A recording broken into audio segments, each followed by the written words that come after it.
de este y otros temas. Saludo a Juan Becerra Costa, periodista, conductor de Informe Capital, Capital 21, canal de la Ciudad de México. Te saludo con mucho gusto, Juan, ¿cómo te va? ¿Cómo estás, Vicente? Qué gusto saludarte, te mando un abrazo a ti y a todo el auditorio que nos hace el favor de acompañarnos esta tarde. ¿Cómo te va, Vicente? ¿Qué hay de nuevo? ¿Cómo ves a los periodistas que se quieren meter, bueno, más bien a los pseudo periodistas que se quieren meter en la misma canasta de quienes informamos? Pues haciendo de tripas corazón, mi querido Juan, recordando las defensas de Marín y de Ciro Gómez Leiva de la verdad histórica, viendo cómo con tal irresponsabilidad y falta de ética se informa de un tiroteo que no es tiroteo, y si te equivocas, pues te disculpas, pero hay muchos a los que les vale gorro porque no respetan a sus audiencias, y luego esto de la mañanera, no, pues ayúdame. Oye, sus jefes, ¿no, Vicente? Uno se pone a preguntar, bueno, ya se le... Porque una cosa es que se te vaya la nota, que se te caliente el dedo a la hora de tuitear, que no debería suceder, porque como tú lo haces, y lo hacemos los periodistas, pues no difundimos información que no hayamos confirmado, reconfirmado con 1, 2, 3 y las fuentes que se requieran hasta que sea refutable. Pero bueno, no es la primera vez que vemos estos cuates, hablan sobre la salud del presidente, dicen que tienen comunicación con su médico, y que tienen información que resulta que no fue cierta. Ahora hablan sobre una balacera y una bomba en el aeropuerto de Cancún. Pues ya los conocemos, ya sabemos quiénes son, pues sus jefes. O sea, me imagino que hay alguien arriba, debe haber un coordinador editorial, debe haber un director, debe haber un dueño. Y finalmente estos personajes pues no solo se representan a sí mismos, sino al medio para el que trabajan, y con este tipo de cosas pues pierden credibilidad, pierden validez y quedan ahí metidos en un nicho de un sector de la población que los escucha sin importar si lo que dicen es verdad o es mentira, porque quieren justamente escuchar sus mentiras para hacerse tontos ellos mismos y creer que es la verdad. Y esto en un momento de enorme polarización pues atenta contra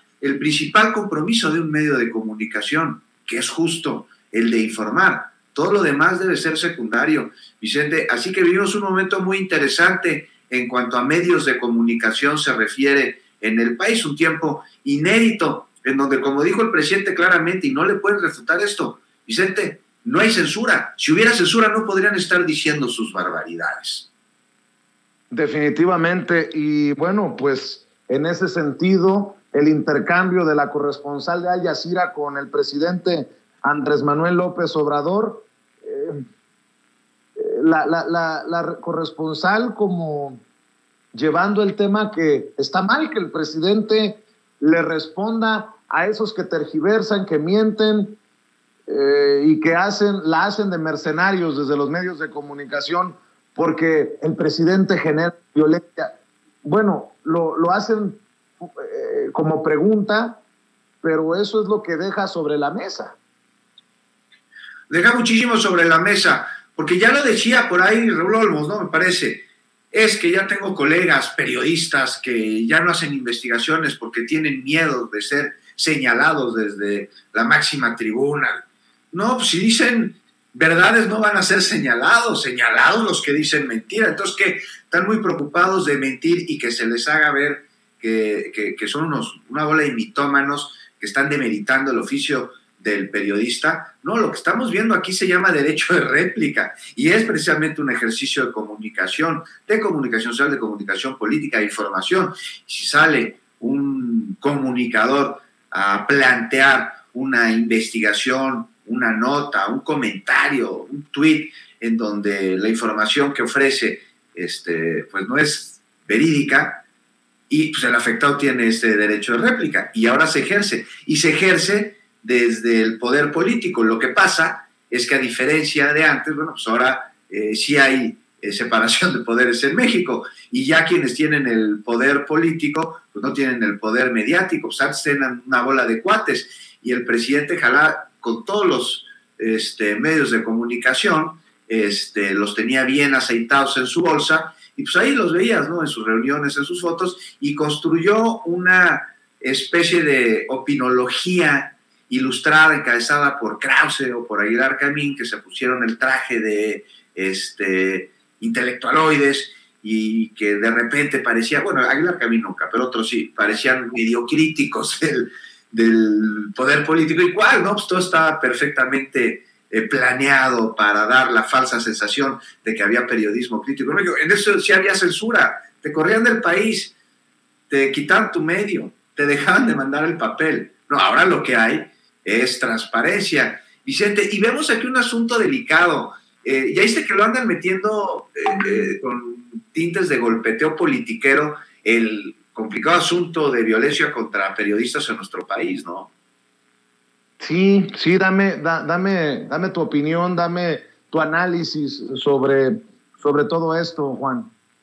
Pues preocupante, ¿no? Digo, de entrada es un asunto delicado, requiere de atención, de acciones oportunas e inmediatas, pero la violencia contra periodistas, y en eso nadie puede estar en desacuerdo, más que aquellos que atentan contra la sociedad, contra la información y contra sus derechos, pues vemos que no es un tema nuevo, ¿no?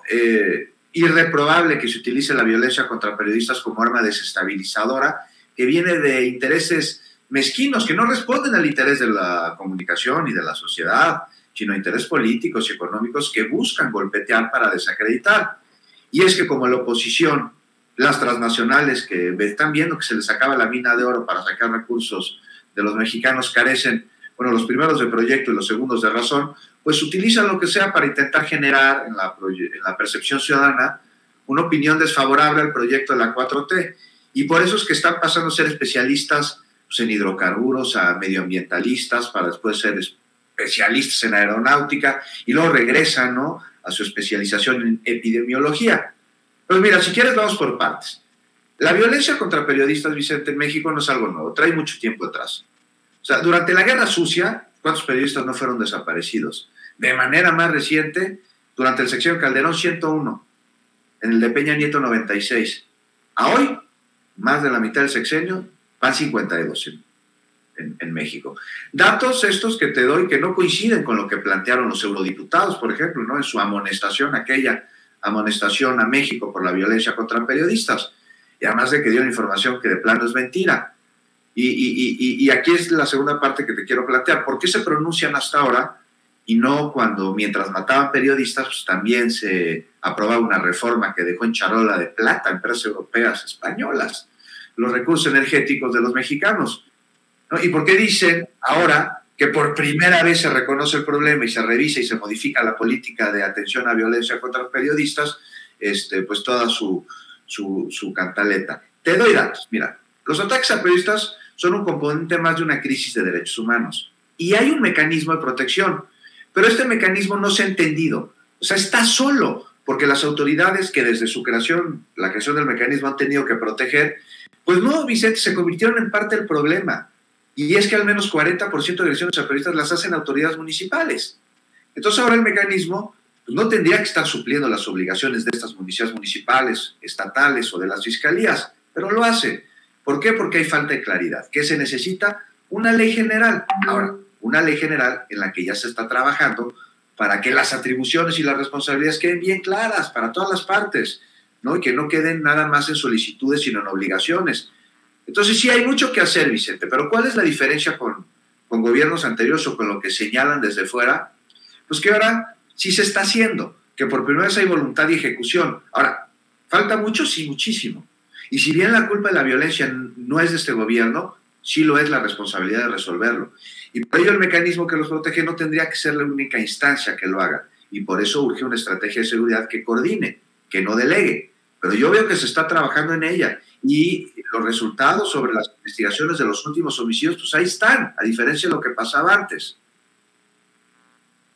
Así es. Fíjate, Juan, antes de que te vayas, estoy viendo que hace aproximadamente 20 minutos el INE acaba de publicar un comunicado. Este INE que, carambas, a veces resulta más panista que los panistas, más X que el señor X, entendió el que entendió. El INE dicta medidas cautelares a 13 titulares de gobiernos locales por difundir propaganda gubernamental durante la revocación de mandato. Ordena a 10 gobernadores, 2 gobernadoras y a la jefa de gobierno que retiren mensajes de Twitter porque de forma preliminar exaltan logros, obras y acciones de gobierno que contravienen el marco constitucional en vez de electoral.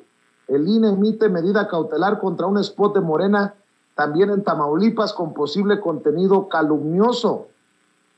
La Comisión de Quejas y Denuncias del Instituto Nacional Electoral, en donde está Ciro Murayama, ordena procedente la medida cautelar solicitada por Movimiento Ciudadano en contra de la jefa de gobierno de la Ciudad de México y de titulares de poderes ejecutivos de los estados de Baja California Sur, Campeche, Chiapas, Colima, Guerrero, Michoacán, Morelos, Nayarit, Puebla, San Luis Potosí, Sinaloa, Sonora, Tabasco, Tlaxcala, Veracruz y Zacatecas por diversas publicaciones en sus cuentas de Twitter alusivas a propaganda gubernamental y promoción personalizada durante el proceso de revocación de mandato, periodo prohibido para hacerlo. Se consideró procedente conceder las medidas solicitadas por 48 publicaciones en esta red social, de las cuales 10 son de la jefa de gobierno, 3 de la gobernadora de Baja California, 2 del gobernador de Baja California Sur, 7 de Chiapas, 1 de Guerrero, 1 de Morelos, 1 de Nayarit, 11 de San Luis Potosí, 4 de Sinaloa, 4 de Sonora, 1 de Tabasco, 2 de Veracruz y 1 de Zacatecas, ya que de su análisis se desprende que realzan y exaltan logros y acciones de gobierno que no están permitidos dentro de las excepciones que establecen en el marco normativo y constitucional. Los nombres ya los conocen: Claudia Sheinbaum, Marina del Pilar Ávila Olmeda, Víctor Manuel Castro Cosío, Rutilio Cruz Escandón Cárdenas, Evelyn Salgado Pineda, Cuauhtémoc Blanco Bravo, Miguel Ángel Navarro Quintero, Ricardo Gallardo Cardona, Rubén Rocha Moya, Alfonso Durazo Montaño, Carlos Manuel Merino Campos, Cuitláhuac García Jiménez, David Monreal Ávila. En fin, así las cosas con este INE, que mi lectura es que está abiertamente y descaradamente contra lo que huela revocación de mandato, contra lo que huela al presidente Andrés Manuel López Obrador, contra lo que huela Morena, contra lo que huela la Cuarta Transformación. Esa es mi opinión. Aclaro, mi querido Juan. Coincido al 100% con tu opinión. Me parece que los consejeros del INE han caído ya de plano en una conducta absolutamente pueril, berrinchuda, de niño mimado y consentido. No, terrible, Vicente. O sea, es que, mira, la veda electoral ha sido un conjunto de medidas. ¿Con qué sentido? ¿Con el de reflexionar el voto o con el de evitar la difusión? Porque la veda electoral se construye precisamente para que la ciudadanía tenga la posibilidad de reflexionar su voto y no existen elementos por parte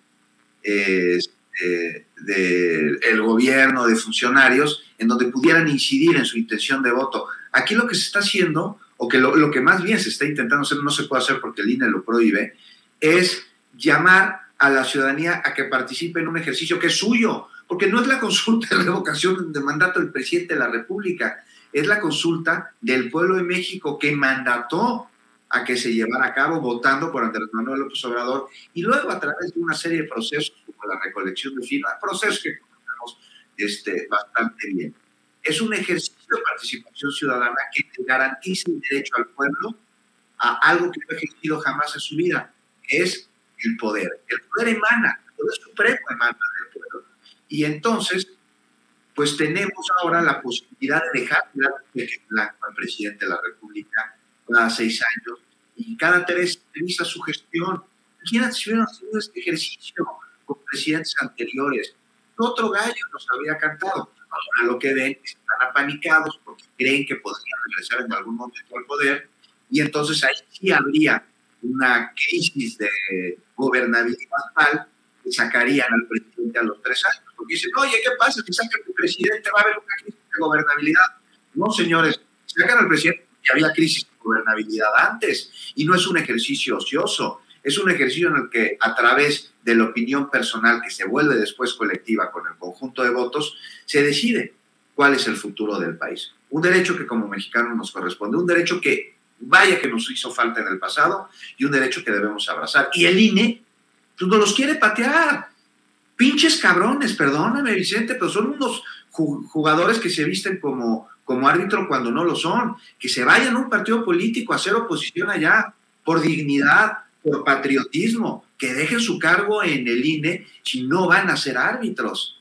Qué bueno que vaya a haber una reforma. Así es, pues mi querido Juan, por tu sinceridad, por tu generosidad, por tu convicción de siempre hablar con la verdad, te agradecemos aquí en Sin Censura e invitamos a la gente, a las miles de personas, por ahí de 15,000 personas que siguen conectadas en este momento, en nuestra transmisión en vivo y en directo, para que también sigan la transmisión del informativo en Capital 21, que te sigan en redes sociales, que te lean en la jornada, querido Juan. Así es, querido Vicente, muchas gracias por la generosidad. Los esperamos, mi compañera Azul y yo, a las 9 de la noche en Informe Capital, en Capital 21. Los invito a leer mi colaboración, mi artículo en la jornada el próximo domingo. Pues ahí en redes sociales, pues ahí dando lata, Vicente, como tú bien sabes. Mi querido Juan, lata la que te damos nosotros para que siempre estés conectado con la audiencia de Sin Censura. Yo te mando un abrazo y que continúen los éxitos. Estamos al pendiente, Juan. Abrazo a ti, Vicente. Muchas gracias de nuevo y un abrazo a todo el auditorio. Claro que sí. Buenas tardes. Recuerde que de 2 a 3 tenemos más contenido en nuestros canales de YouTube, que más noche regreso.